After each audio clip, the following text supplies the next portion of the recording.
The popular modern scientific materialist atheist worldview propagated by NASA, the mainstream media, and the public education system is that you are here because nothingness, for no reason, exploded and created everything. Before time, space, matter, consciousness, intelligence, and life, there was nothing. Then the nothingness exploded, and instead of destroying things like every other explosion ever, this explosion created things, created everything. The nothingness explosion somehow created space, time, and all matter in the universe in an instant and for no reason at all. Then all of the creationary explosive debris flying outward at over 670 million miles per hour for 14 billion years culminated to create you. Yes, first some of the more gaseous nothing came together, forming suns and stars. Then solid pieces of the nothing came together, forming planets and moons. Then the nothing turned hydrogen and oxygen came together, forming water on the nothing planet Earth, out of which single-celled living organisms magically appeared, got to work dividing and multiplying into multi-celled conscious organisms, which multiplied and divided and mutated into various forms of sea life, which adapted and evolved and crawled onto land, replacing gills with lungs, lost tails, grew opposable thumbs, and started grasping at straws like this ridiculous nihilistic notion of Big Bang evolution. This anti-God materialist theory of evolution has been staunchly protected by the infallibility of science for over 150 years, but in actual fact, just as science has failed to find one true, valid proof that Earth is a ball spinning around the sun, scientists have failed to discover a single piece of evidence that the material world is a product of blind chance evolution. Furthermore, Big Bang evolution actually requires and presupposes many other claims which have already been proven false in previous chapters, such as the plurality of worlds, Newton's theory of gravity, Einstein's theory of relativity, stars being distant suns, and Earth being a planet, not a plane.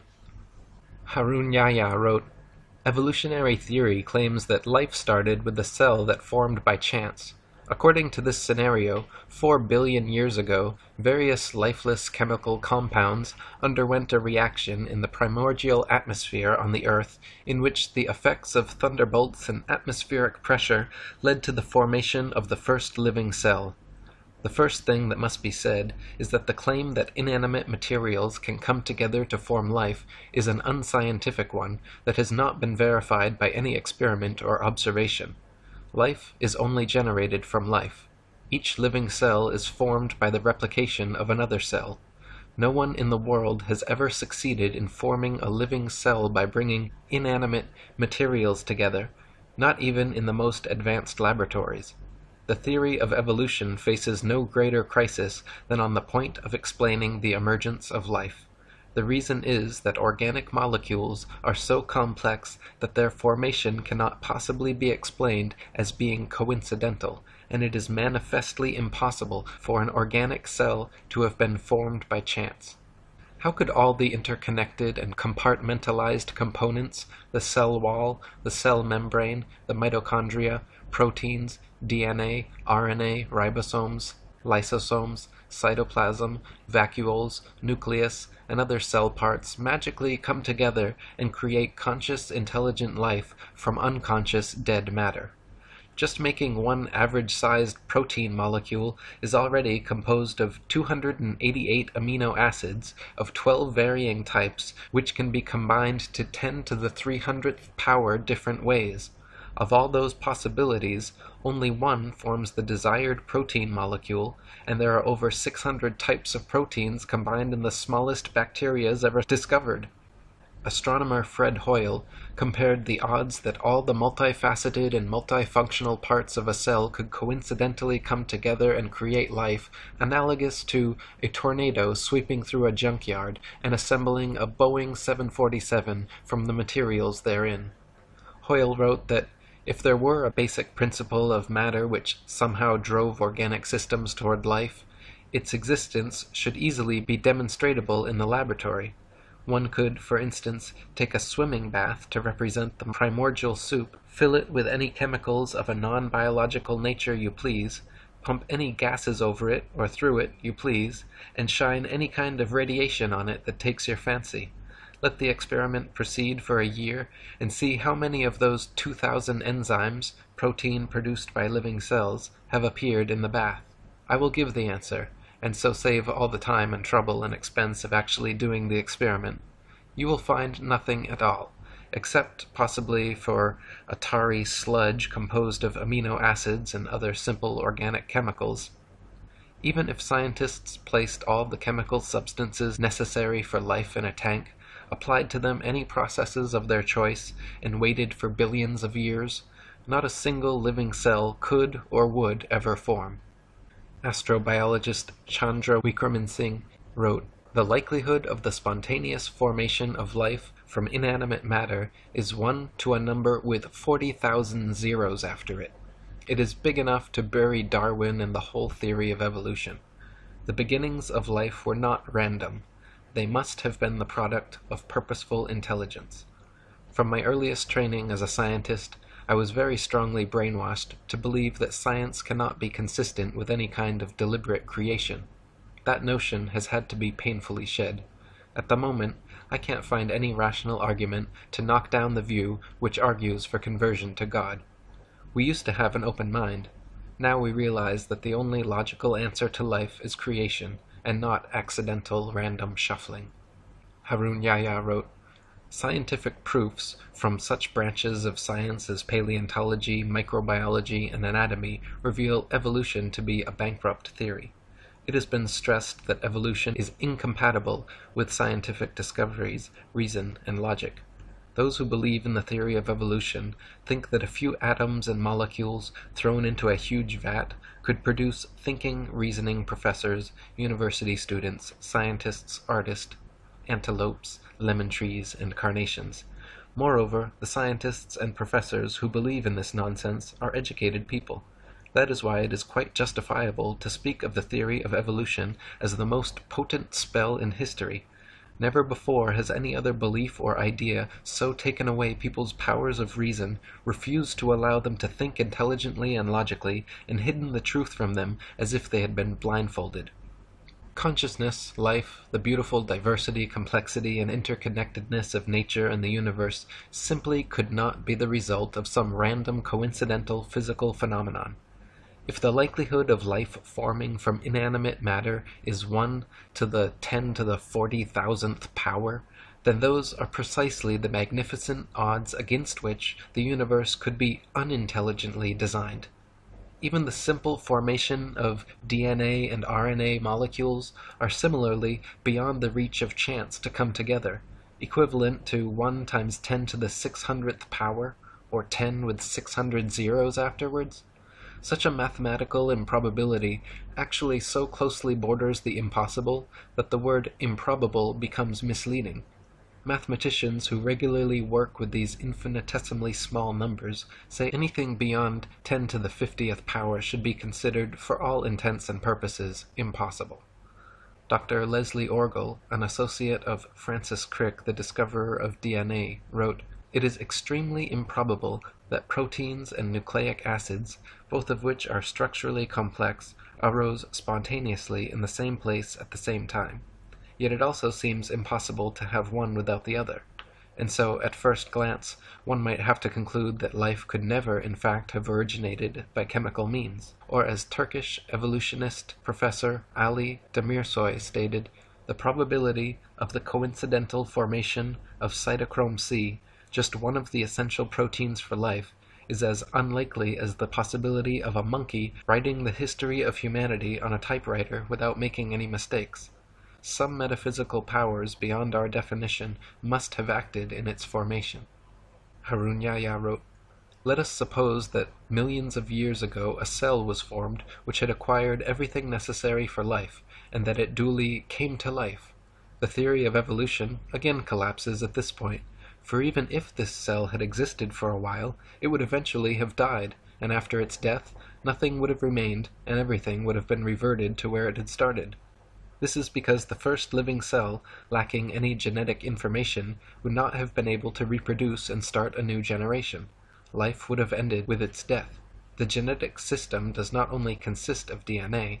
The following things must also exist in the same environment: enzymes to read the code on the DNA, messenger RNA to be produced after reading these codes, a ribosome to which messenger RNA will attach according to this code, transfer RNA to transfer the amino acids to the ribosome for use in production, and extremely complex enzymes to carry out numerous intermediary processes. Such an environment cannot exist anywhere apart from a totally isolated and completely controlled environment, such as the cell, where all the essential raw materials and energy resources exist. The Big Bang theory is easily proven false, as the nature of explosions is to destroy, to break things down into their constituent parts, increasing chaos and decreasing order. Explosions simply do not and cannot create things, causing disparate parts to combine into more ordered wholes, as the Big Bang theory contends. Similarly, the theory of evolution is proven false by entropy, the second law of thermodynamics. It is a fact that systems left to their own devices tend to become corrupted, disordered, and dispersed over time. All things, living or not, wear out, deteriorate, and decay. They do not spontaneously come together over time in incredibly implausible combinations, creating diverse, complex, and beautiful living forms. Thus, the theory of evolution is in direct opposition to the law of entropy. Evolution supposes things become more ordered, more structured, and more complex over time. But from rust to mold to rotting corpses, nature is everywhere at odds with such a notion. Furthermore, according to the Le Chatelier principle in chemistry, life could not have been formed in the sea as evolutionists allege anyway, since the peptide bond created by amino acid chains produces water molecules. It is not possible for such a reaction to take place in a hydrous environment. Harun Yahya wrote, "Organic matter can self-reproduce only if it exists as a fully developed cell with all its organelles in an appropriate environment where it can survive, exchange materials, and get energy from its surroundings. This means that the first cell on Earth was formed all of a sudden, together with its amazingly complex structure. What would you think if you went out hiking in the depth of a thick forest and ran across a brand new car among the trees? Would you imagine that various elements in the forest had come together by chance over millions of years and produced such a vehicle? All the parts in the car are made of products such as iron, copper, and rubber, the raw ingredients for which are all found on the Earth. But would this fact lead you to think that these materials had synthesized by chance and then come together and manufactured such a car? There is no doubt that anyone with a sound mind would realize that the car was a product of an intelligent design, in other words, a factory, and wonder what it was doing there in the middle of the forest. The sudden emergence of a complex structure in a complete form, quite out of the blue, shows that this is the work of an intelligent agent. An extraordinarily complex system like the cell is no doubt created by a superior will and wisdom. In other words, it came into existence as a creation of God. Many facets of nature are far too complex, specialized, and perfect to have arisen simply due to blind chance changes over time. For example, the eye, with its various parts and mechanisms, all working together with the brain producing the sharpest, clearest 3D color images imaginable. Even the most advanced cameras and plasma screens ever produced by humans cannot provide an image as perfect in detail and clarity as our own eyes. Charles Darwin, the originator of the theory of evolution, himself admitted that the thought of the eye made him cold all over, as he knew what an impassable obstacle the eye presented for his theory. And it is the same with ears and audio equipment. For over a century, many thousands of researchers, scientists, and engineers have been working in factories across the world trying to produce sharper, clearer audio and video playing and recording devices, never coming close to the capabilities and perfection of the human ear and eye. Harun Yahya wrote, "Look at the book you read, your hands with which you hold it, then lift your head and look around you. Have you ever seen such a sharp and distinct image as this one at any other place? Even the most developed television screen produced by the greatest television producer in the world cannot provide such a sharp image for you. This is a three-dimensional, colored, and extremely sharp image. No one would say that a hi-fi or a camera came into being as a result of chance. So how can it be claimed that the technologies that exist in the human body, which are superior even to these, could have come into being as a result of a chain of coincidences called evolution? It is evident that the eye, the ear, and indeed all the parts of the human body are products of a very superior creation. Charles Darwin, in his Origin of Species, the veritable Bible of atheist materialists, stated that, "If my theory be true, numberless intermediate varieties, linking most closely all of the species of the same group together, must assuredly have existed. Consequently, evidence of their former existence could be found only amongst fossil remains." Darwin himself knew no such transitional forms had been discovered, and hoped that they would be found in the future. He even admitted in his Difficulties on Theory chapter that these missing intermediate forms were the biggest stumbling block for his theory. He called it "the most obvious and gravest objection which can be urged against my theory."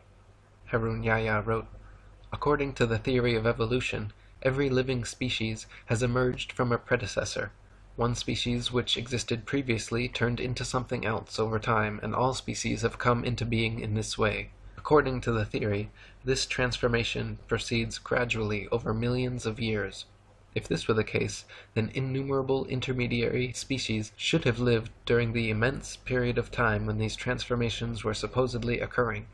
For instance, there should have lived in the past some half-fish, half-reptile creatures which had acquired some reptilian traits in addition to the fish traits which they already had. Or there should have existed some reptile bird creatures which had acquired some avian traits in addition to the reptilian traits they already possessed." Evolutionists refer to these imaginary creatures, which they believe to have lived in the past, as transitional forms. If such animals had really existed, there would have been millions, even billions of them. More importantly, the remains of these creatures should be present in the fossil record. The number of these transitional forms should have been even greater than that of present animal species, and their remains should be found all over the world. Darwin hoped that transitional forms of animal species gradually evolving into different species would eventually be discovered at some future time in the fossil record. To this day, however, no such transitional forms have ever been found anywhere in the world. Darwin's observations regarding natural selection and adaptation were certainly correct. So-called microevolution of various traits and characteristics within a species has been confirmed and widely exists. But macroevolution, the supposed transformation from one species into a completely different species, has never been observed, and no evidence of such evolution exists anywhere in the fossil record. Colin Patterson, senior paleontologist for the British Museum of Natural History and an ardent evolutionist, even he admits that Darwinists must concede natural selection has never been observed to actually cause anything to evolve. He said, "No one has ever produced a species by mechanism of natural selection. No one has ever got near it, and most of the current argument in neo-Darwinism is about this question." Harun Yahya wrote, "Even in the most scientific books about evolution, the stage of transition from water to land, one of the unexplainable points of evolution, is given in such simplicity that they do not prove to be believable even for children. According to evolution, life began in water, and the first developed animals on Earth were fish. According to the story, one day fish species developed the ability to climb out of the water and moved on land. The theory continues that fish which chose to live on land had feet instead of fins, and lungs instead of gills. In most of the books about evolution, nobody explains why the transition occurred. Even in the most scientific sources, writers suddenly jump to conclusions like, "and transition from water to land occurred," without providing a satisfactory answer regarding how the process worked. Yet, how did this transformation occur? It is obvious that a fish cannot survive out of water for more than 1 or 2 minutes. If we assume that a drought really existed, as claimed by evolutionists, and fish were for some reason drawn to lands, then what would happen to fish even if this process lasts for 10 millions of years? The answer is straight. Fish leaving the water would inevitably die in a few moments. Even if this process lasted for 10 million years, the answer would still be the same. All fish would die one by one. Nobody would dare say, Maybe after 4 million years, some of the fish suddenly acquired lungs while they were trying to survive. This would no doubt be an illogical assertion. However, that is exactly what evolutionists claim. The theory of evolution supposes that life somehow originated and evolved in the sea until somehow something that had theretofore lived only underwater grew lungs and feet and started living on land. Darwinists claim fish, creatures living only underwater, turned into amphibians, creatures living on both land and water, and then amphibians evolved into reptiles, creatures living only on land. Then they propose some reptiles evolved wings and became birds, while other reptiles evolved and became mammals. None of these transitional forms have ever been found, however, nor could they realistically exist either. For example, amphibian eggs develop only in water, whereas amniotic eggs develop only on land, so some sort of gradual step-by-step evolution scenario is impossible, since without perfect, complete eggs, a species cannot survive. Reptiles, allegedly evolving into mammals, is another example of evolutionist wishful thinking. Reptiles are cold-blooded, lay eggs, do not suckle their young, have one middle ear bone, 3 mandible bones, and bodies covered in scales, whereas mammals are warm-blooded, have live births, suckle their young, have 3 middle ear bones, 1 mandible, and are covered in fur or hair. Far too many distinct differences for gradual evolution. Reptiles evolving wings is another sheer impossibility, as the structure of land-dwelling reptiles and air-dwelling birds are far too different. Engin Qurer, a Turkish evolutionist, admits the problem wings present to Darwin's theory. The common trait of the eyes and the wings is that they can only function if they are fully developed. In other words, a halfway developed eye cannot see. A bird with half-formed wings cannot fly. How these organs came into being has remained one of the mysteries of nature that needs to be enlightened. Harun Yahya wrote, "Although it is cloaked in the guise of science, the theory of evolution is nothing but a deceit defended only for the benefit of materialistic philosophy, a deceit based not on science but on brainwashing propaganda and fraud. The theory of evolution is a theory that fails from the very first step. The reason is that evolutionists are unable to explain even the formation of a single protein. Neither the laws of probability nor the laws of physics and chemistry offer any chance for the fortuitous formation of life. Does it sound logical or reasonable, when not even a single chance-formed protein can exist, that millions of such proteins combined in order to produce the cell of a living thing, and that billions of cells manage to form and then come together by chance to produce living things, and that from them generated fish, and that those that passed to land turned into reptiles, birds, and that this is how all the millions of different species on Earth were formed?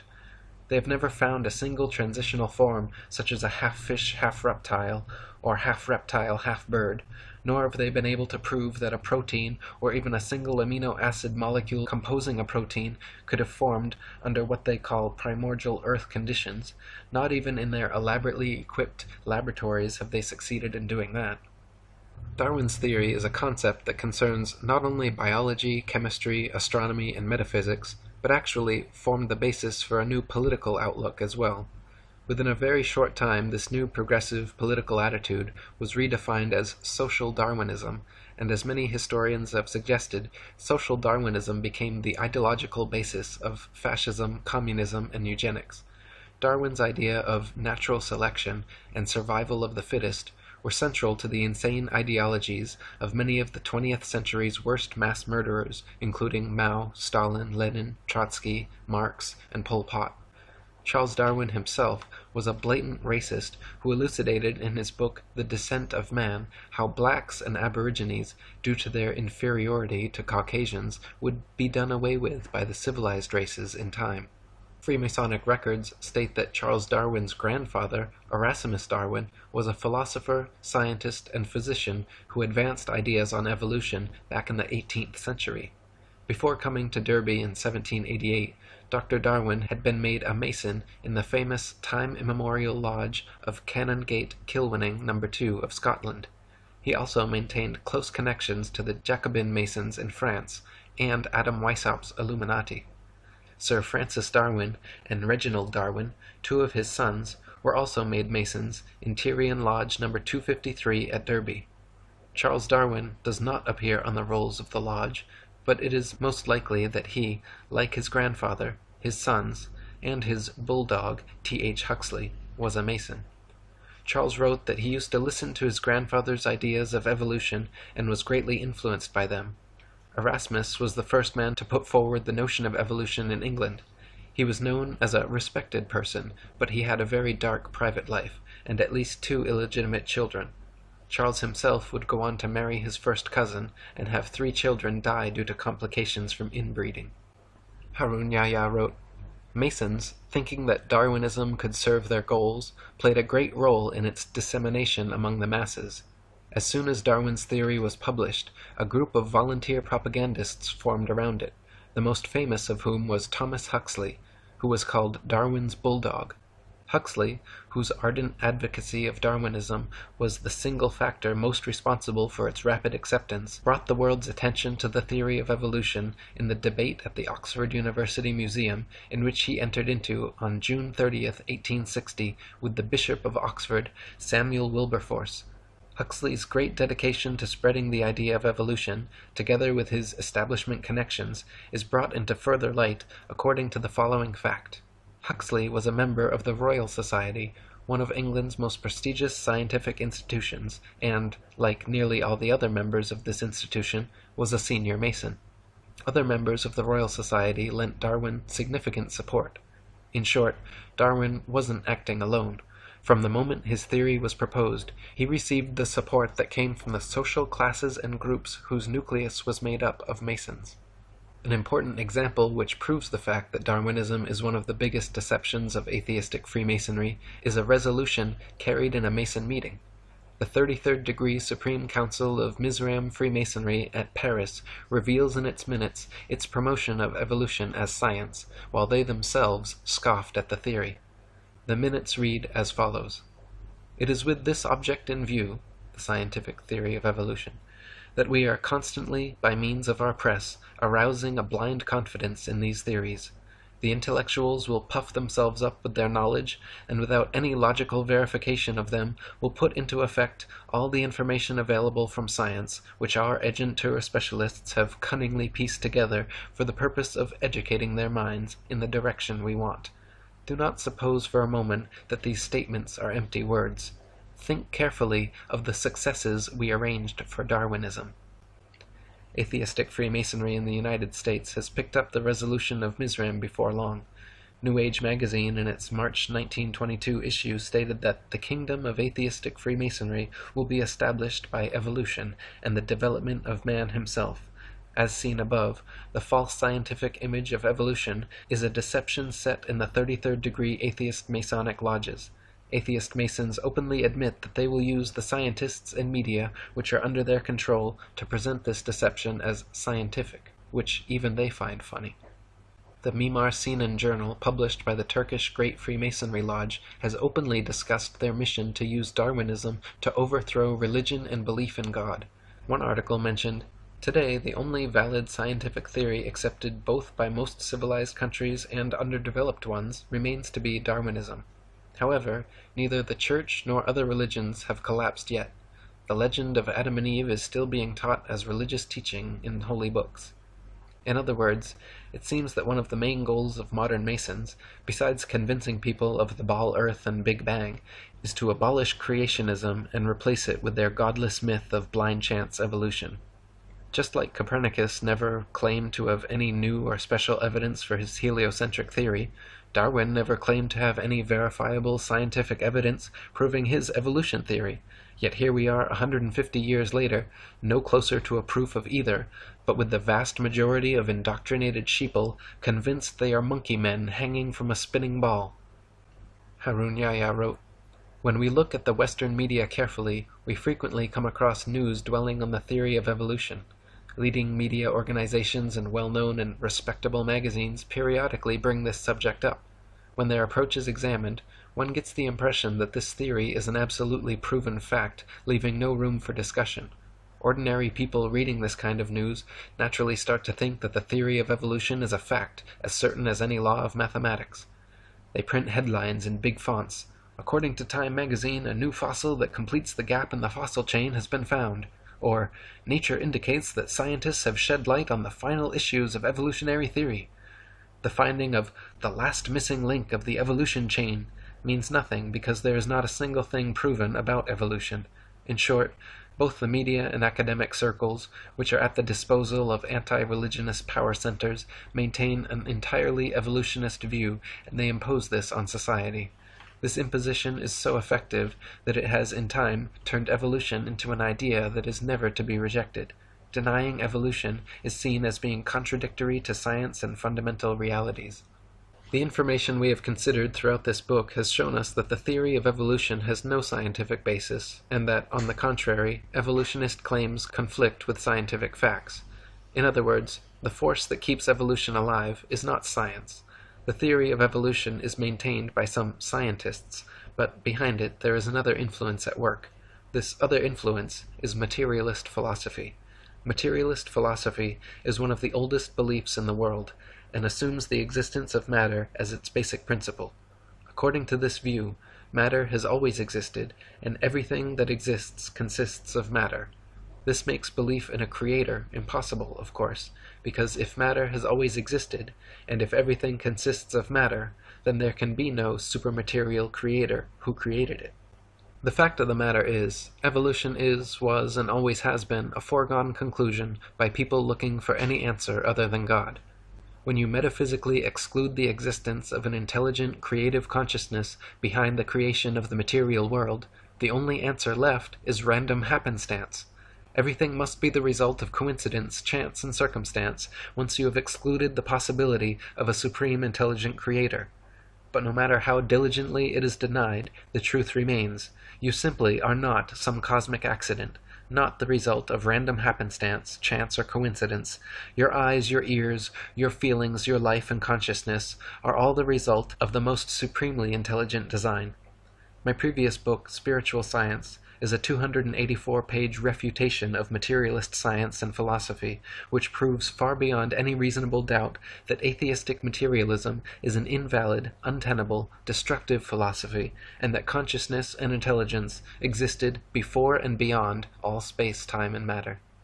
Malcolm Muggeridge, an atheist philosopher and supporter of evolution for 60 years, finally admitted before his death that I myself am convinced that the theory of evolution, especially the extent to which it's been applied, will be one of the great jokes in the history books in the future. Posterity will marvel that so very flimsy and dubious an hypothesis could be accepted with the incredible credulity that it has.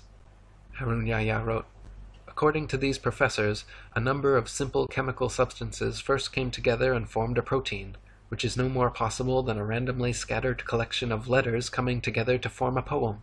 Then, other coincidences led to the emergence of other proteins. These then also combined by chance in an organized manner, not just proteins, but DNA, RNA, enzymes, hormones, and cell organelles, all of which are very complex structures within the cell, coincidentally happen to emerge and come together. As a result of these billions of coincidences, the first cell came into being. If you put a carved stone or wooden idol in front of these people and told them, look, this idol created this room and everything in it, they would say that was utterly stupid and refuse to believe it. Yet, despite that, they declare the nonsense that the unconscious process known as chance gradually brought this world and all the billions of wonderful living things in it into being, to be the greatest scientific explanation. In short, these people regard chance as a god and claim that it is intelligent, conscious, and powerful enough to create living things and all the sensitive balances in the universe. One of the first frauds in the history of Darwinism, known as recapitulation theory and heralded as undeniable proof of evolution, was an idea proposed and propagated by a racist eugenicist professor named Ernest Haeckel in the late 19th century. A contemporary and friend of Charles Darwin, and Thomas Bulldog Huxley, Haeckel postulated that human and other animal embryos experience a miniature form of the entire evolutionary impulse during their development in the womb, displaying first characteristics of fish, then reptile, and lastly mammalian or human. It has long been eliminated from scientific literature, but many people and popular sources still unknowingly quote and believe in Haeckel's fraudulent work. several popular magazines and school textbooks as recently as the 1990s, over a century after being exposed, were still publishing Haeckel's hoaxed pictures and recapitulation theory as science fact. Harun Yahya wrote, "It has since been proven that this theory is completely bogus. It is now known that the gills that supposedly appear in the early stages of the human embryo are in fact the initial phases of the middle ear canal, parathyroid, and thymus. The part of the embryo which was likened to the egg yolk pouch turns out to be a pouch that produces blood for the infant. The part that had been identified as a tail by Haeckel and his followers is in fact the backbone, which resembles a tail only because it takes shape before the legs do." Another interesting aspect of recapitulation was Ernest Haeckel himself, a faker who falsified his drawings in order to support the theory he advanced. Haeckel's forgeries purported to show that fish and human embryos resembled one another. When he was caught out, the only defense he offered was that other evolutionists had also committed similar offenses. Haeckel was charged with fraud by 5 professors and convicted by a university court at Jena, where he admitted that several of his drawings were forgeries, that he was merely filling in missing links where evidence was thin, and that hundreds of his contemporaries were guilty of the same charge. During the trial, he said, "After this compromising confession of forgery, I should be obliged to consider myself condemned and annihilated if I had not the consolation of seeing side by side with me in the prisoner's dock hundreds of fellow culprits, among them many of the most trusted observers and most esteemed biologists. The great majority of all the diagrams in the best biological textbooks, treatises, and journals would incur in the same degree the charge of forgery, for all of them are inexact and are more or less doctored, schematized, and constructed." What an admission! Not only did Haeckel confess his own forgeries, but he admitted that there were hundreds of other scientific fraudsters similarly doctoring findings in the best biological textbooks, treatises, and journals, several of which will be examined in this chapter. As it turns out, Haeckel had simply copied and printed the same human embryo pictures several times over, claiming each were various other animal embryos with exact parallels, when in fact the parallels do not exist, and the pictures were copies he knowingly and intentionally made to suit his recapitulation idea. Malcolm Bowden wrote, "To support his theory, Haeckel, whose knowledge of embryology was self-taught, faked some of his evidence. He not only altered his illustrations of embryos, but also printed the same plate of an embryo 3 times, and labeled one a human, the second a dog, and the third a rabbit, to show their similarity." Dr. Michael Richardson wrote, "This is one of the worst cases of scientific fraud. It's shocking to find that somebody one thought was a great scientist was deliberately misleading. It makes me angry. What Haeckel did was to take a human embryo and copy it, pretending that the salamander and the pig and all the others look the same at the same stage of development. They don't. These are fakes." For the past 150 years, evolutionist scientists have been working diligently to propagandize the public into believing that modern humans are descended from ancient apes. The final and most difficult theoretical leap for the theory of evolution is this supposed million-year transition from ape to human. The utter impossibility of evolving abilities like bipedality, erect spinal columns, and complex linguistic skills has been debated since the theory was first presented, but such obstacles will never stop die-hard evolutionists set on discovering, or inventing, a believable monkey-man transitional species. The first of these convenient evolutionary discoveries was the Neanderthal man, found in the Neander Valley of Germany in 1856. Just in time for the release of Darwin's Origin of Species.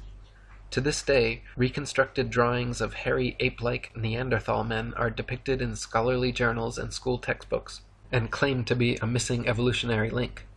The fact is, however, that all so-called Neanderthal remains have never been shown to be any more different from modern humans than an Asian from a Caucasian, or an Inuit from an Aborigine. Also, the skull size shows its brain was actually 13% larger than the average brain of modern man, making it impossible to be an intermediary between man and ape. Even Time magazine in 1971 proclaimed the primitiveness of Neanderthal to be unwarranted, that he could walk the street today unrecognized. One writer even commenting that historians of the future may declare all of us insane for not detecting and refuting this incredible blunder with adequate determination. One of the main proponents pushing Neanderthal man as an authentic species nowadays is Rainer Prosch, a German professor who dated the fossils at 36,000 years old, allowing them to fit perfectly in the evolutionist timeline.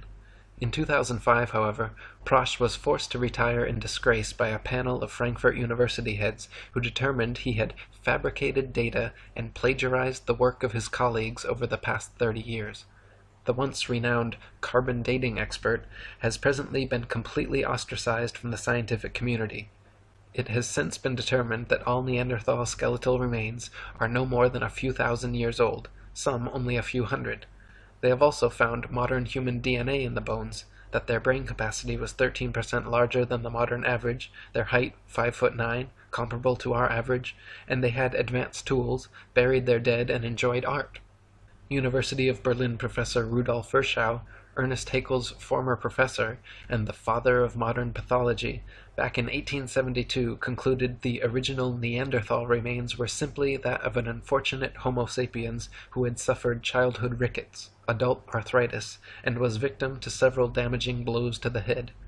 Eric Trinkaus, a paleoanthropologist from New Mexico University, concluded his examination stating, "Detailed comparisons of Neanderthal skeletal remains with those of modern human have shown that there is nothing in Neanderthal anatomy that conclusively indicates locomotor, manipulative, intellectual, or linguistic abilities inferior to those of modern humans."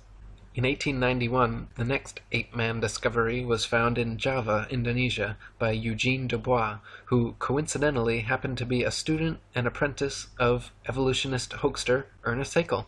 Dubois found a skull cap, a leg bone, a jaw fragment, and 3 teeth, from which he reconstructed the ape-like Java man. Within 10 years of its discovery, Java man was the main subject of over 80 evolution books and articles. It was given the scientific name of Anthropopithecus erectus, and later changed to Pithecanthropus erectus, and finally Homo erectus, undoubtedly for super-official pseudoscientific reasons. Hank Hanegraaff wrote, "Java man was discovered by a Dutchman. I'm a little embarrassed by that because I'm a Dutchman myself. His name was Eugene Dubois. The bones were found in 1891 on an Indonesian island of Java in Southeast Asia along the banks of the Solo River.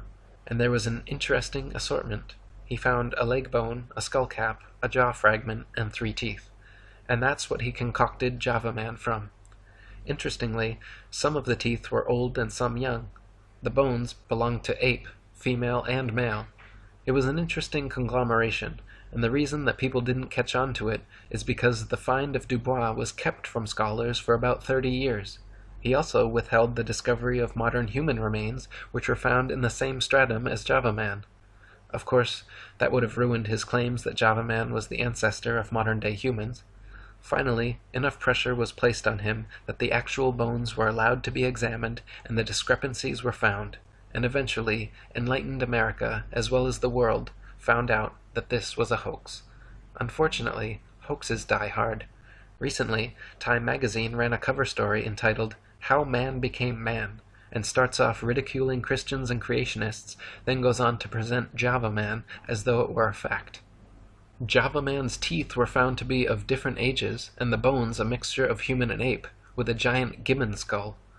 Rudolf Virchow, Haeckel's own professor and the foremost pathology expert of his time, stated, "In my opinion, this creature was an animal, a giant gibbon in fact, and the thigh bone has not the slightest connection with the skull."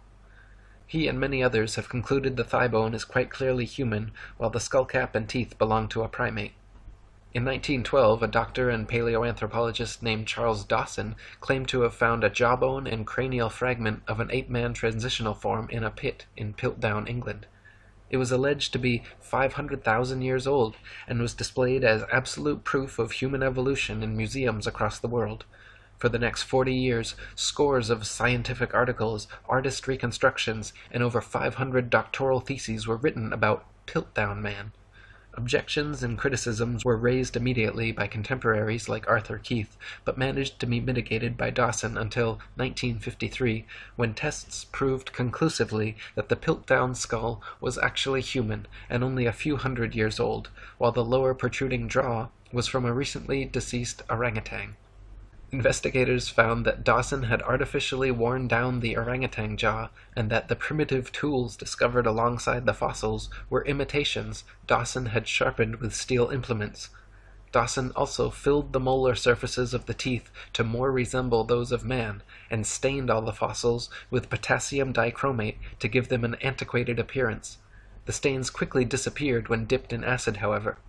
Wilfrid Legrand-Clark, a member of Joseph Weiner's team who uncovered the forgery, stated that the evidences of artificial abrasion immediately sprang to the eye. Indeed, so obvious did they seem, that it may well be asked, how was it that they had escaped notice before? Within days, Piltdown Man was removed from the British Museum, where it had been on display for 4 decades.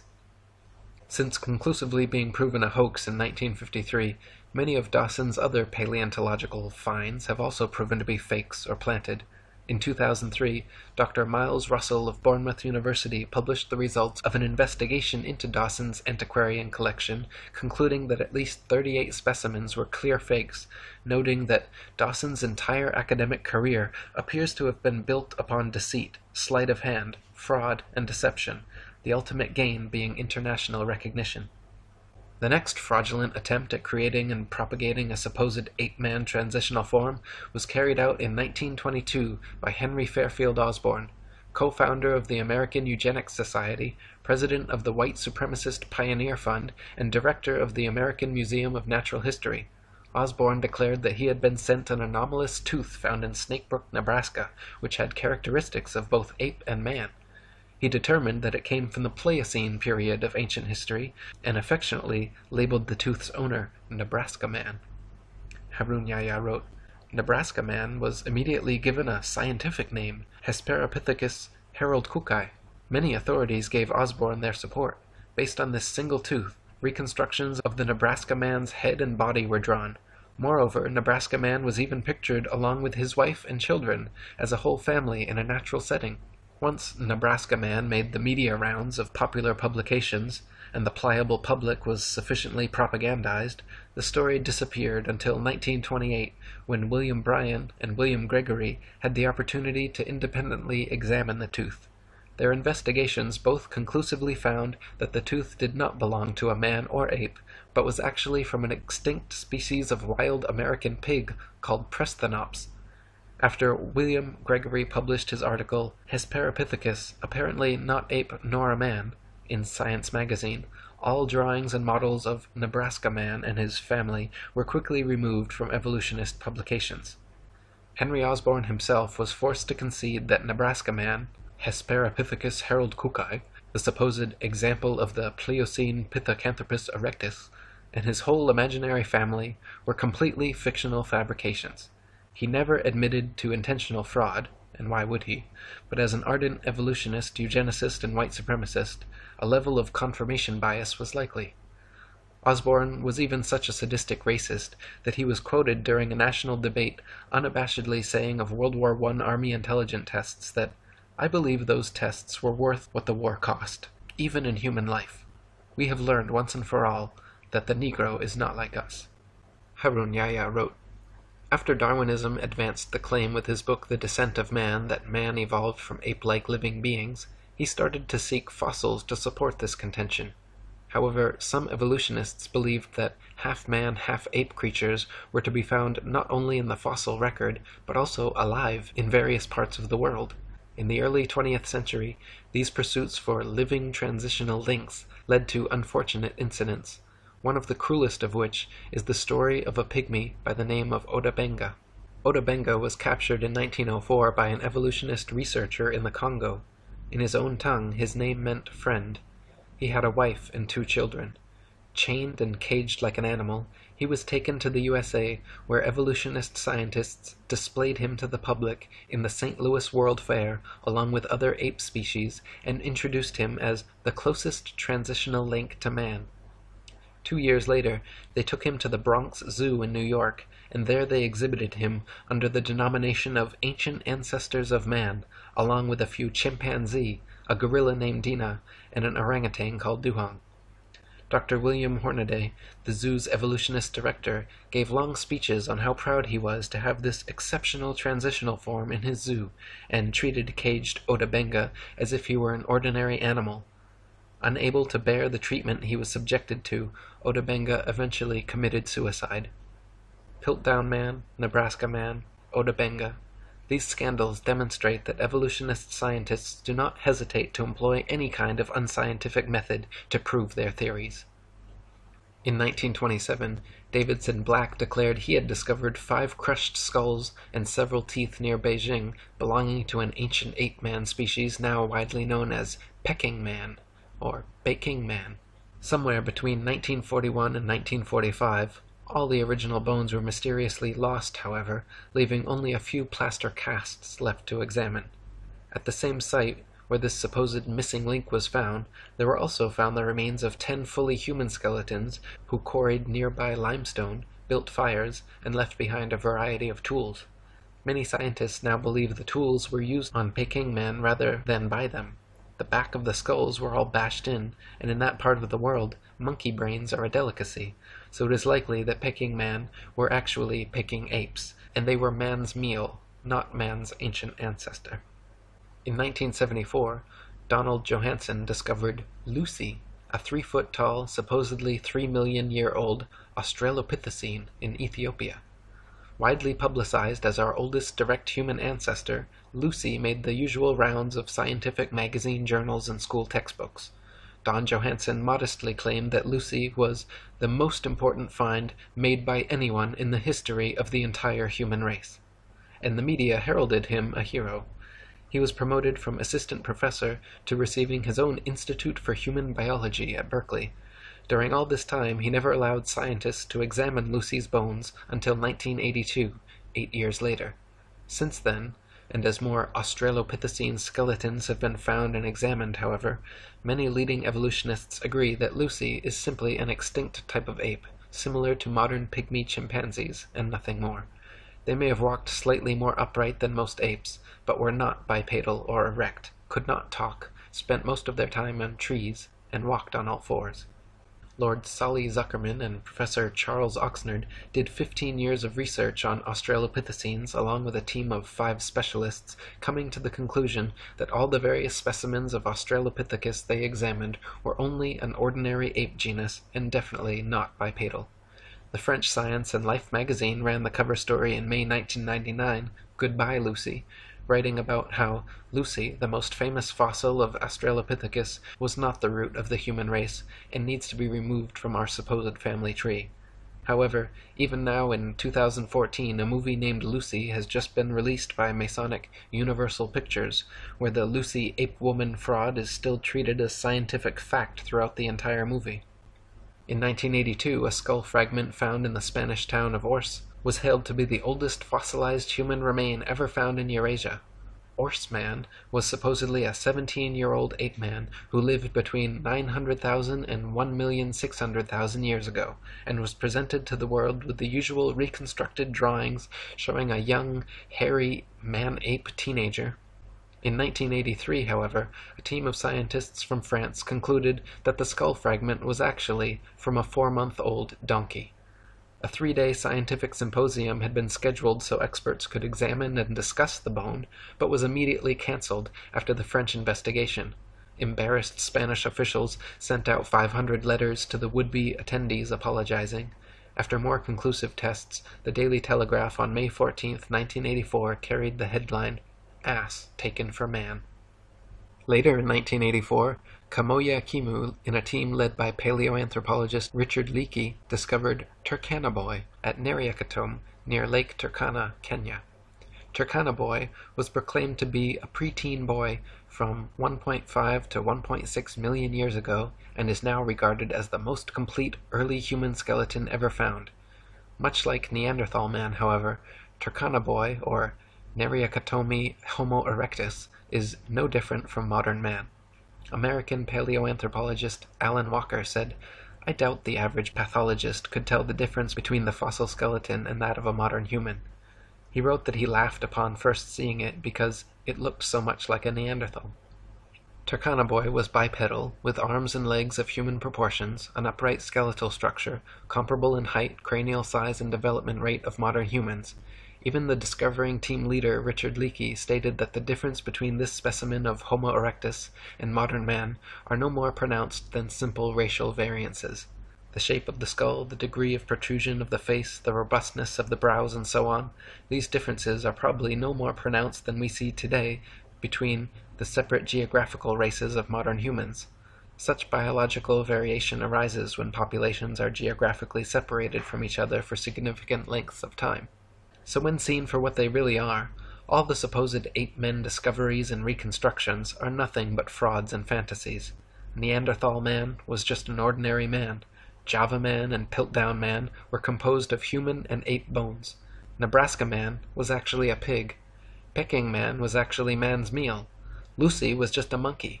Orse man was a donkey. And Turkana was just a boy. Harun Yahya wrote, "Reconstruction can be explained as drawing a picture or constructing a model of a living thing based on a single bone, sometimes only a fragment, that has been unearthed. The ape-men we see in newspapers, magazines, or films are all reconstructions. The fossils that are claimed to be evidence for the human evolution scenario are in fact products of fraud. For more than 150 years, not even a single fossil to prove evolution has been found. As a matter of fact, the reconstructions, drawings or models, of the fossil remains made by the evolutionists are prepped speculatively precisely to validate the evolutionary thesis. David R. Pilbeam, an anthropologist from Harvard, stresses this fact when he says, "At least in paleoanthropology, data are still so sparse that theory heavily influences interpretations. Theories have, in the past, clearly reflected our current ideologies instead of the actual data. Since people are highly affected by visual information, these reconstructions best serve the purpose of evolutionists, which is to convince people that these reconstructed creatures really existed in the past." All the many models, drawings, cartoons, mannequins, and movies made involving various ape-men are complete fiction and fabrication, because no one can actually accurately determine the outward appearance of an animal based solely on bone structure. Soft tissue, which vanishes quickly after death and is responsible for the look of one's eyes, ears, nose, lips, hair, eyebrows, skin, etc., totally depends on the imagination of the person reconstructing them. Ernest A. Houghton of Harvard University stated, "To attempt to restore the soft parts is an even more hazardous undertaking. The lips, the eyes, the ears, and the nasal tip leave no clues on the underlying bony parts. You can with equal facility model on a Neanderthaloid skull the features of a chimpanzee or the lineaments of a philosopher. These alleged restorations of ancient types of man have very little if any scientific value, and are likely only to mislead the public. So put not your trust in reconstructions." There is no concrete fossil evidence to support the ape-man image which is unceasingly promulgated by the media and evolutionist academic circles. With brushes in their hands, evolutionists produce imaginary creatures. Nevertheless, the fact that these drawings correspond to no matching fossils constitutes a serious problem for them. One of the interesting methods they employ to overcome this problem is to produce the fossils they cannot find. Piltdown Man, which may be the biggest scandal in the history of science, is a typical example of this method. The current evolutionist ape-to-human transitional theory goes Australopithecus, Homo habilis, Homo erectus, Homo sapiens. Australopithecus, which means southern ape, has been proven to be nothing but an extinct ape which closely resembles many modern chimpanzees in height, arm and leg length, skull shape, teeth, mandibular structure, and many other details. Homo habilis, a hypothetical classification created in the 1960s by Turkana team leader Richard Leakey, was what evolutionists deemed necessary to exist between Australopithecus and Homo erectus because the jump was far too drastic. There needed to be a species of ape-man with a larger cranial capacity that could walk upright and use tools. Serendipitously for his career, fossils unearthed in the late 1980s were deemed Homo habilis, and Leakey was regarded a scientific genius. That is, until his contemporaries Bernard Wood and C. Loring Brace determined the Homo habilis arms were too long, legs were too short, and skeletal structure too ape-like to be anything but an ape. Their fingers and toes were that of tree climbers, and their jaws and cranial capacities were comparable to modern apes. American anthropologist Holly Smith in 1994 concluded Homo habilis was not homo, or human at all, but simply an ape, just like Australopithecus. She stated that restricting analysis of fossils to specimens satisfying these criteria, patterns of dental development of Australopithecines and Homo habilis remain classified with African apes. Those of Homo erectus and Neanderthals are classified with humans. So, Australopithecus and Homo habilis, the first two classifications, are both actually fully ape, while Homo erectus and Homo sapiens, the second two classifications, are in fact fully human and comparable to modern man, with variances no greater than the natural variances of race and genetics. So even after 150 years of discoveries, evolutionists are no closer to finding a true transitional species existing between ape and man, and no closer to proving their theory. Nor can they answer how apes could develop bipedality, human arm and leg length ratios, erect spinal columns, and complex linguistic skills. If humans evolved from apes, why do apes still exist?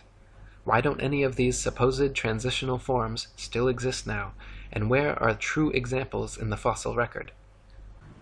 The class Dinosauria was originally defined by Sir Richard Owen of the Royal Society and Superintendent of the British Museum Natural History Department in 1842. Or, in other words, the existence of dinosaurs was first speculatively hypothesized by a knighted museum head coincidentally in the mid-19th century during the heyday of evolutionism, before a single dinosaur fossil had ever been found. The Masonic media and mainstream press worldwide got to work hyping stories of these supposed long-lost animals, and then, lo and behold, 12 years later, in 1854, Ferdinand Vanderveer Hayden, during his exploration of the upper Missouri River, found proof of Owen's theory. A few unidentified teeth he mailed to leading paleontologist Joseph Leidy, who several years later declared them to be from an ancient, extinct Trachodon dinosaur, which, beyond ironically, means rough tooth. Firstly, it should be needless to say that it is impossible to reconstruct an entire hypothetical ancient animal based on a few teeth. But even more importantly, it is dubious that a myriad of ancient reptile, bird, and reptile mammal transitional forms necessary for the blossoming theory of evolution would be hypothesized and then conveniently discovered by teams of evolutionist archaeologists purposely out looking to find such fossils. And it is even more dubious that such fossils have supposedly existed for millions of years, but were never found by or known to any civilization in the history of humanity until evolutionism's Masonic Renaissance in the mid-19th century. David Wozni wrote, "Why are there no discoveries by Native Americans in all the years previous when they roamed the American continents? There is no belief of dinosaurs in the Native American religion or tradition. For that matter, why were there no discoveries prior to the 19th century in any part of the world? According to the World Book Encyclopedia, before the 1800s, no one ever knew that dinosaurs existed. During the late 1800s and early 1900s, large deposits of dinosaur remains were discovered. Why has man suddenly made all these discoveries? No tribes, cultures, or countries in the world ever discovered a dinosaur bone before the mid-1800s, and then they were suddenly found all over the world in North America, South America, Europe, Asia, Africa, Argentina, Belgium, Mongolia, Tanzania, West Germany, and many other places apparently had large deposits of dinosaur fossils never before seen. All these places were inhabited and well explored for thousands of years before this time. Why had no one ever found a dinosaur fossil before?" According to the book The Dinosaur Project, paleontological journalist Wayne Grady claims the period following this, from around 1870 to 1880, became a period in North America where some of the most underhanded shenanigans in the history of science were conducted. In what was known as the Great Dinosaur Rush, or the Bone Wars, Edward Drinker Cope of the Academy of Natural Sciences and Othniel Marsh of the Peabody Museum of Natural History began a lifelong rivalry and passion for dinosaur hunting. They started out as friends, but became bitter enemies during a legendary feud involving double-crossing, slander, bribery, theft, spying, and destruction of bones by both parties. Marsh is said to have discovered over 500 different ancient species, including 80 dinosaurs, while Cope discovered 56. Out of the 136 dinosaur species supposedly discovered by the two men, however, only 32 are presently considered valid, as the rest have all proven to be falsifications and fabrications. None of them once claimed to find a complete skeleton either, so all their work involved reconstructions. In fact, to this day, no complete skeleton has ever been found, and so all dinosaurs are reconstructions. David Wozni wrote, "Discoveries and excavations seem not to be made by disinterested people such as farmers, ranchers, hikers, outdoor recreationists, building construction industry basement excavators, pipeline trench diggers, and mining industry personnel, but rather by people with a vested interest such as paleontologists, scientists, university professors, and museum organization personnel who were intentionally looking for dinosaur bones or who have studied dinosaurs previously. Finds are often made during special dinosaur bone hunting trips and expeditions by these people to faraway regions already inhabited and explored. This seems highly implausible. More believable is the case of the discovery of the first original Dead Sea Scrolls in 1947, which were unintentionally discovered by a child and which were all published by 1955. In some cases of a discovery of dinosaur bones by a disinterested person, it was suggested to them by some professional in the field to look or dig in a certain area. Also very interesting to note are special areas set aside and designated as dinosaur parks, for which amateur dinosaur hunters are required to first obtain a dinosaur hunting license. Whatever destination these establishment-funded archaeologists and paleontologists set, it seemed they found incredible numbers of fossils in tiny areas. In one of the largest dinosaur excavation sites, called the Ruth Mason Quarry, over 2,000 fossils were allegedly discovered. Casts and original skeletons assembled from these bones are currently on display in over 60 museums worldwide. Florentino Ameghino, head of paleontology at La Plata Museum, is amazingly responsible for 6,000 fossil species supposedly discovered throughout his career, all in Argentina. Dinosaur hunter Earl Douglas sent 350 tons of excavated dinosaur bones to the Carnegie Museum of Natural History throughout his career, all coming from the Dinosaur National Monument in Utah. During an expedition to Patagonia, Dr. Louis Chiappe and Dr. Lowell Dingus supposedly discovered thousands of dinosaur eggs at a site of only a few hundred square yards. Many experts have mentioned how such finds of huge quantities of fossils in one area by just a few highly invested individuals goes against the laws of natural probability and lends credence to the likelihood of forgeries or concentrated planting efforts.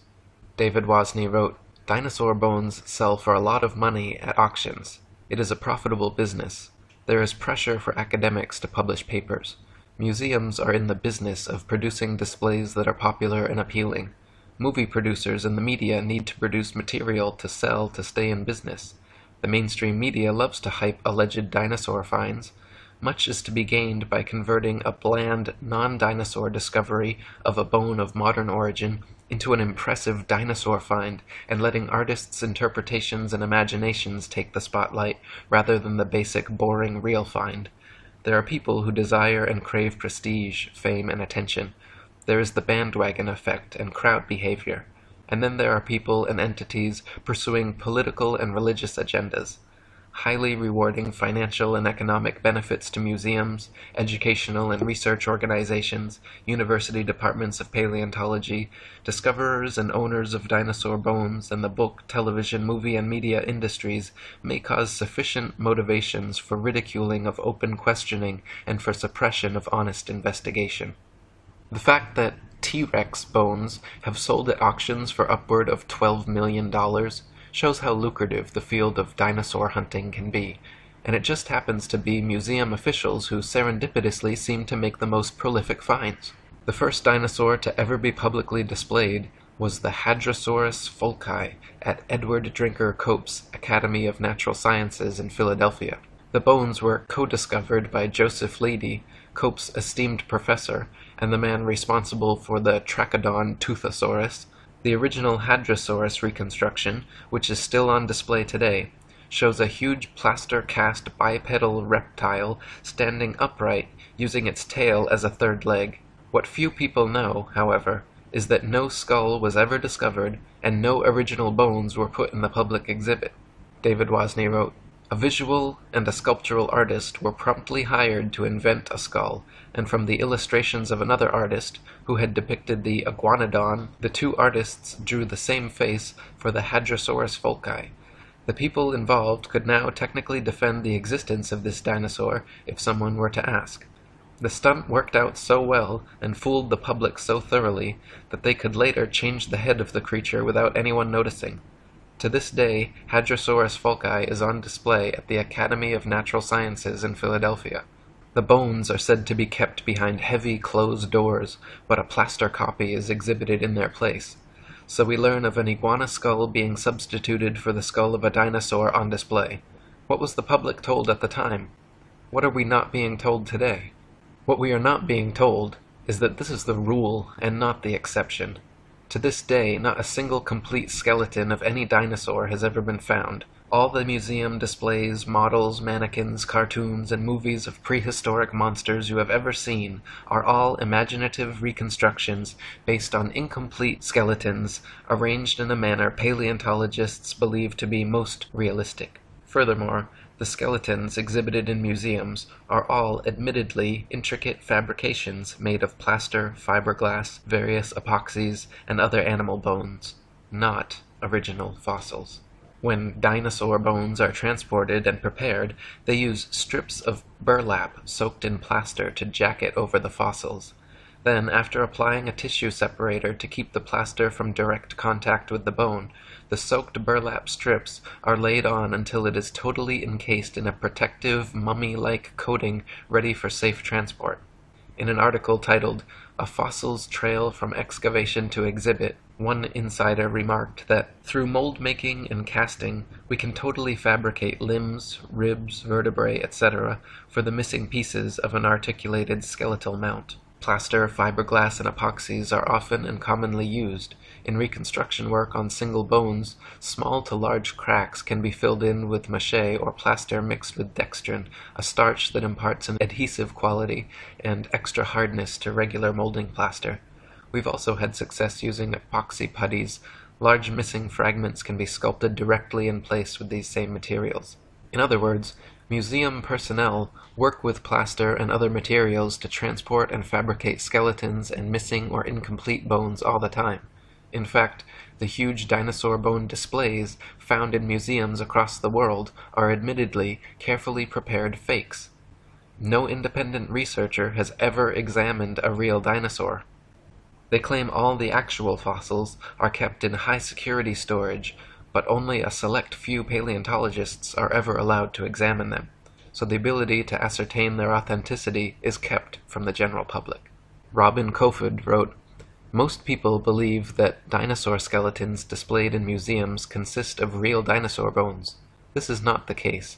The real bones are incarcerated in thick vaults to which only a select few highly placed researchers hold a key, which means that no independent researcher has ever handled a Tyrannosaurus rex bone. When people unaffiliated with the paleontological establishment attempt to gain access in order to study these dinosaur bones, they are met with refusal upon refusal. Only around 2,100 dinosaur bone sets have been discovered worldwide, and out of these, only 15 incomplete Tyrannosaurus rex bone sets have been found. These dinosaur bone sets have never formed a complete skeleton, but from these incomplete bone sets, paleontologists have constructed a hypothesis about the appearance of the whole skeleton which they have modeled in plastic. If thousands of long necks and large carnivorous reptiles had really roamed the earth, we wouldn't only have found 2,100 dinosaur bone sets, but millions of bones, with ordinary people tripping over them when digging in their vegetable patches." David Wasney wrote, "When children go to a dinosaur museum, are the displays they see displays of science or displays of art and science fiction? Are we being deceived and brainwashed at an early age into believing a dinosaur myth? Deep, probing questions need to be asked of the entire dinosaur business.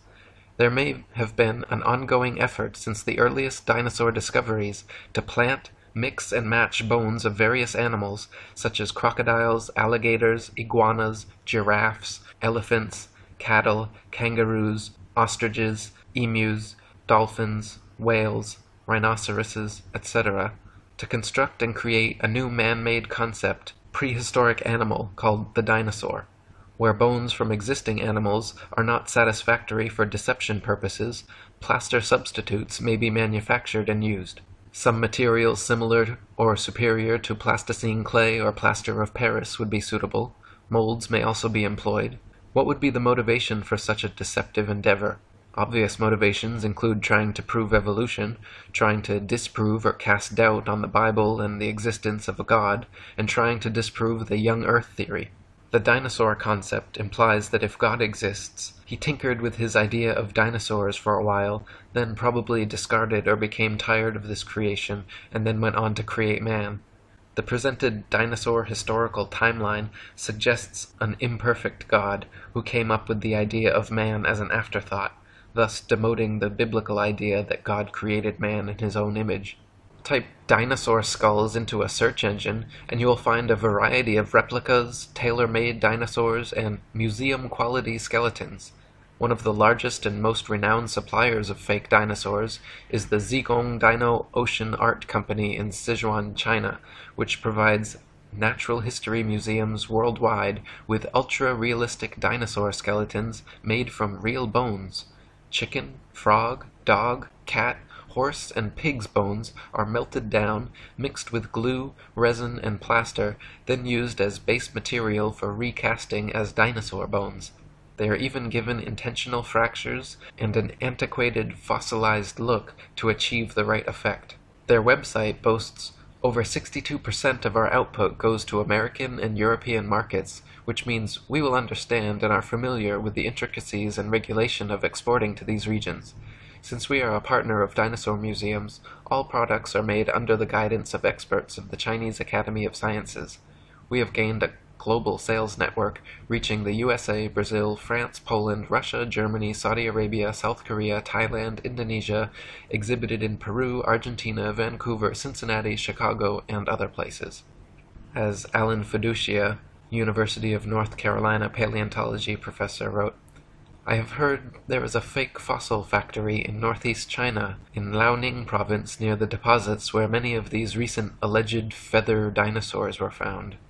Or as David Wozni wrote, "The possibility exists that key dinosaur bones on display have been artificially modified through sculpture and carving. Bone sculpture is not an unknown human activity.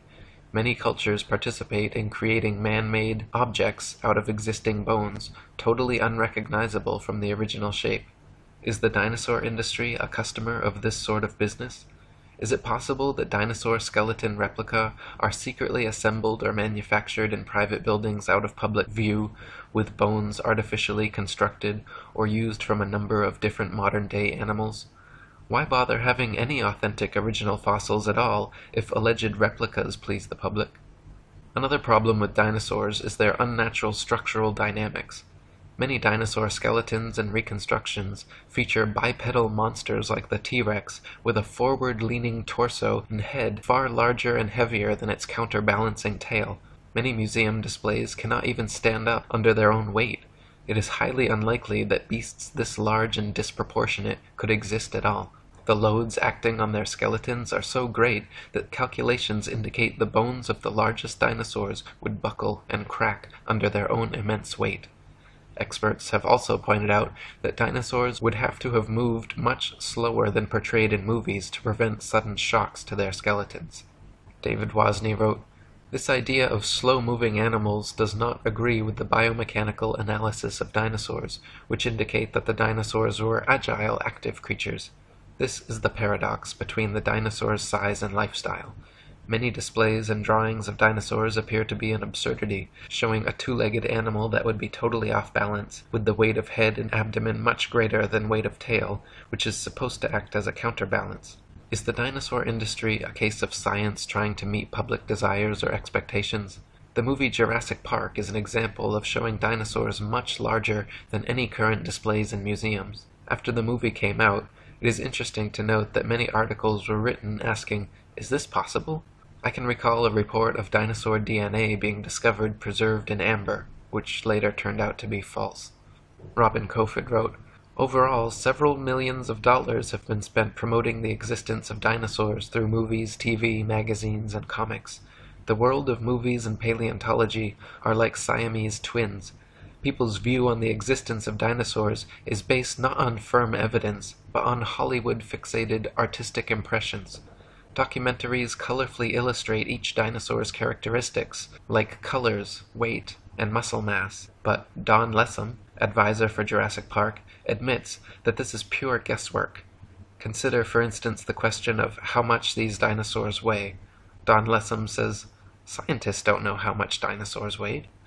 Dinosaurs are presented to the public with colorful artistic reconstructions, drawings, models, mannequins, gigantic skeletons in museums, cartoons and movies showing these beasts in explicit detail, but the fact is, from the assigning and arrangement of bones in each species, to the impossible to discern soft tissue, skin, eyes, noses, color, hairiness, texture, etc., just like the many supposed ape-man species, all dinosaur reconstructions are 100% fictional fabrications created by invested and inventive evolutionists.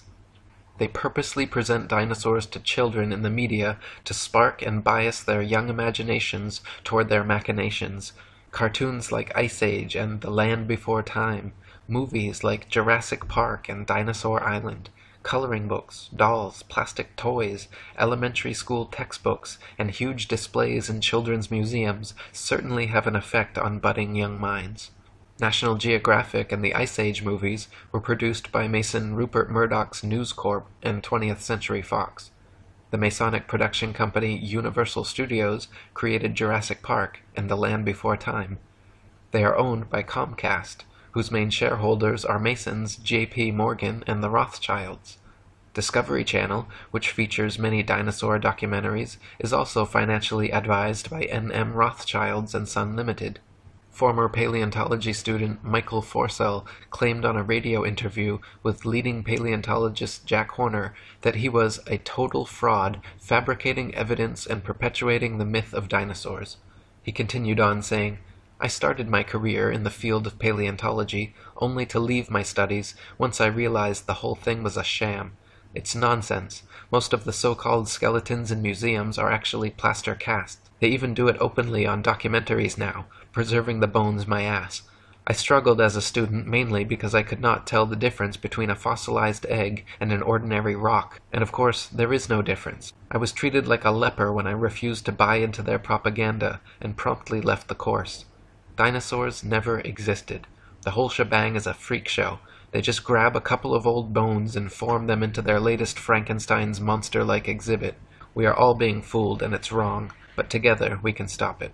Many claim that since dinosaur fossils have been radiometrically dated to be tens of millions of years old, that their authenticity is thus proven. The fact is, however, that the methods used to date dinosaur fossils involve not measuring the actual fossils, but the rocks near where they are found. Most fossils are found near the surface of the Earth, and if a modern-day animal were to die in the area, paleontologists would be likely to date them the same age. Dr. Margaret Helder, in her book Completing the Picture, a handbook on museums and interpretive centers dealing with fossils, she writes, "Scientists used to be very impressed with the potential of radiometric for coming up with absolutely reliable ages of some kinds of rocks. They do not feel that way anymore. Having had to deal with numerous calculated dates which are too young or too old compared with what they expected, scientists now admit that the process has many more uncertainties than they ever would have supposed in the early years. The public knows almost nothing about uncertainties in the dating of rocks.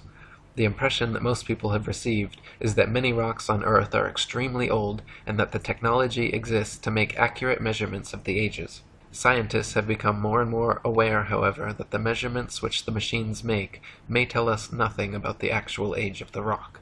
One of the main reasons that evolutionists needed the existence of dinosaurs was to answer the complicated problems present in the theory of evolution, including sea-dwelling animals evolving into land dwellers, reptiles evolving wings, feathers, flying and becoming birds, as well as other reptiles evolving warm blood, live births, breasts, and becoming mammals, through their imaginary multi-million-year timeline and a variety of supposed transitional dinosaur forms. The paleontological establishment has been promoting various sea dinosaur, reptile/birds, and reptile/mammals to bridge these gaps. Many professionals and experts in the field have disputed such findings as often as they have been presented, however. Dr. Storrs Olson, a Smithsonian Institute scientist, wrote, "The idea of feathered dinosaurs and the theropod origin of birds is being actively promulgated by a cadre of zealous scientists acting in concert with certain editors at Nature and National Geographic, who themselves have become outspoken and highly biased proselytizers of the faith. Truth and careful scientific weighing of evidence have been among the first casualties in their program, which is now fast becoming one of the grander scientific hoaxes of our age. No authentic feathers have ever been found with dinosaur fossils, though a few exposed hoaxes certainly attempted to fake it. Dr. Olson called the adding of feathers to their findings hype, wishful thinking, propaganda, nonsense fantasia, and a hoax. In the 1990s, many fossils with feathers were supposedly discovered in China, suspiciously close to the Zhejiang Dino Ocean Art Company, but when examined, Dr. Timothy Rowe found the so-called Confuciusaurus was an elaborate hoax. He also found the Archaeoraptor, supposedly discovered in the 90s, was composed of bones from 5 different animals. When Dr. Rowe presented his findings to National Geographic, the head scientist reportedly remarked, "Well, all of these have been fiddled with." National Geographic then proceeded with their news conferences and media stories about the Archaeoraptor fossils being genuine and having found the missing link in evolution. Robin Kofod wrote, "In 1999, National Geographic magazine was busted when they presented in a colorful and fancily presented article the missing link, an Archaeoraptor dinosaur, which was supposed to support the basic tenet of evolutionary theory that dinosaurs had slowly developed over millions of years. Their proof consisted of a fossil where carefully arranged bone imprints gave the impression of a creature half dinosaur and half bird. The scam was discovered during a CT scan which uncovered unnatural bone links. National Geographic magazine was later forced to admit, when pressured, that the fossil was man-made." Paleontologists claim that Archaeopteryx is another transitional form of bird evolved from dinosaurs, but this theory falls on its face against overwhelming evidence to the contrary. Other species like Confuciusaurus, Launingornis, and Eolalavis have all been found to be contemporary with the Archaeopteryx and are indistinguishable from present-day birds. Alan Fiducia from University of North Carolina, one of the most famous ornithologists in the world, stated, "I've studied bird skulls for 25 years, and I don't see any similarities whatsoever. I just don't see it. Theropod origin of birds, in my opinion, will be the greatest embarrassment of paleontology of the 20th century."